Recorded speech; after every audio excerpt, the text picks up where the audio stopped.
Et donc on parle à présent de ces Journées nationales des femmes élues. C'est aujourd'hui et demain, c'est la 4e édition et nous sommes avec Julia Mouzon. Bonjour.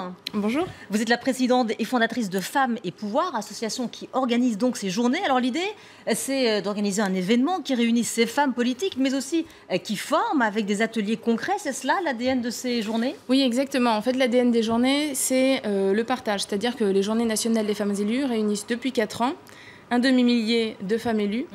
Et l'ADN, donc, c'est le partage avec à la fois des personnalités politiques, des femmes, mais aussi des hommes, en majorité des femmes, et puis des experts qui viennent effectivement répondre à leurs questions et les aider à se former sur les questions de leur mandat.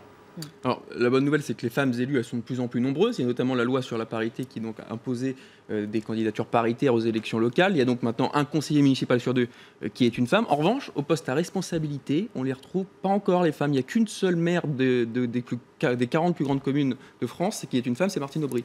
Exactement. En fait, c'est le paradoxe en France, c'est qu'on a à la fois beaucoup d'élus locaux, puisqu'on a des lois sur la parité, donc on a à peu près 40% de femmes élues locales, et en même temps, de façon paradoxale, on a toujours très peu de femmes sur les postes les plus importants du pouvoir politique. Donc en France, on n'a jamais eu de femme présidente de la République, et la dernière fois qu'on a eu une femme première ministre, c'était en 1991. Donc on voit qu'il reste encore du chemin à faire.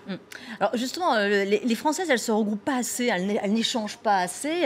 Elles n'ont pas encore compris finalement que, comme les Américaines, la force des réseaux, c'est un peu ça aussi l'idée des... Oui, exactement, c'est ça, c'est la force du réseau. C'est-à-dire que le réseau en politique, c'est une des choses les plus importantes. C'est quelque chose qui était peu répandu et peu pratiqué par les femmes jusqu'à assez récemment. Et finalement, nous, c'est ça qu'on porte énormément, c'est cette force du réseau, le fait d'échanger, de partager des bonnes pratiques et des expériences, puis d'apprendre de gens qui vous ressemblent et qui ont les mêmes problèmes. Et pourquoi les femmes hésitent plus à intégrer un réseau, contrairement aux hommes qui le font beaucoup plus souvent? Alors ça, c'est une grosse question. C'est une question qui traverse un peu tous les réseaux féminins.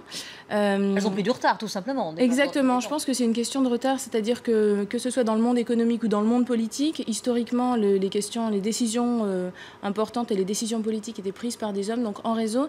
Et les femmes, en accédant au pouvoir, commencent à comprendre un peu ces fonctionnements et donc à fonctionner aussi beaucoup plus en réseau. Alors, il y aura 2 conférences plénières, 8 ateliers pratiques, 3 grands débats. Alors, des invités de prestige. Il y aura la directrice de l'ENA qui sera là, Barbara Pompili, 2 secrétaires d'État, je crois, si j'ai bien lu. Absolument. Et il y a des ateliers qui cartonnent déjà. Est-ce que vous donnez Oui, il y a des ateliers qui cartonnent. Complets. Qu'est-ce qu'on va pouvoir apprendre concrètement avec ces journées? Alors, 2 exemples d'ateliers qui cartonnent. Donc, on a un atelier sur la laïcité qui cartonne. Et la laïcité, c'est une grosse problématique des élus. Et nous, on a voulu absolument traiter cette question qui pose toujours un problème épineux aux élus, mais sur lesquels il faut absolument se positionner aujourd'hui et sur lesquels les femmes comme les hommes élus locaux, de toute façon, rencontrent des problèmes tous les jours. Et le deuxième qui cartonne, évidemment, c'est la communication politique, parce que, comme vous le savez, on vit dans une ère médiatique où les élus sont très sollicités sur ces questions-là et donc se doivent d'être un peu à la pointe sur ces sujets.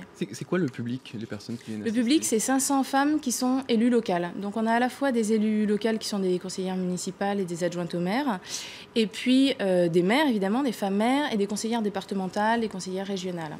Donc c'est vraiment un scope et une grande diversité, à la fois en termes de mandat. On peut aussi bien avoir la maire d'une ville de 200 habitants qu'une adjointe à la maire de Paris. Et puis en termes d'âge aussi, et ça c'est vraiment très sympa dans les journées, ça va de 25 à 75 ans.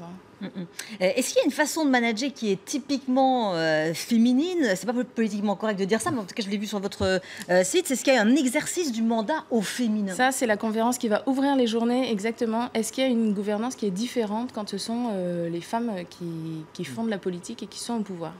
Question épineuse. Et une façon d'y répondre, c'est aussi de se dire que les femmes sont relativement nouvelles en politique. Donc il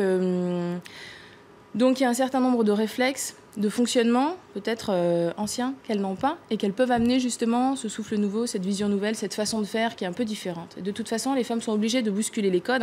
Une femme ne va pas 3 soirs par semaine à une réunion qui dure 4 heures, de 18h à 22h. Donc elles sont obligées de faire différemment et de changer la façon de faire. Il y a un réflexe ancien qui semble encore appartenir en partie à la classe politique, c'est le machisme. Il y a quelques mois, il y a 40 journalistes françaises qui avaient publié une tribune pour dénoncer les pratiques de certains hommes politiques. On a l'impression qu'à certains égards, sur ce point de vue, la classe politique peut être même parfois en retard par rapport au reste de la société. Oui, absolument. C'est aussi un autre paradoxe, c'est que la classe politique est en avance globalement, puisqu'il y a plus de femmes élues, enfin il y a presque la moitié de femmes élues, donc la moitié de femmes au pouvoir.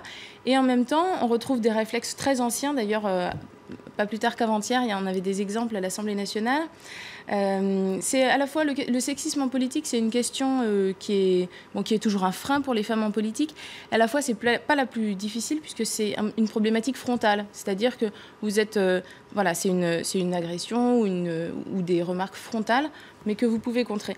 Le plus compliqué pour une femme en politique, ça va être les amis de son mari qui disent à son mari « Mais comment est-ce que tu fais pour t'occuper des enfants pendant que ta femme fait autant de politique ?» Alors, Julia Mouzon, c'est un peu une de vos motivations, hein, c'est ce qui vous porte, livrer les codes pour que toutes ces femmes élues puissent gravir les échelons en politique. Alors justement, vous l'écrivez, enfin, ça fait partie de vos tribunes, etc. C'est quoi justement les codes secrets du pouvoir dont vous parlez? Ah, question aussi très complexe. Non, parce que vous n'avez qu'une minute pour y répondre. Voilà, alors, très bien, alors je vais faire rapide.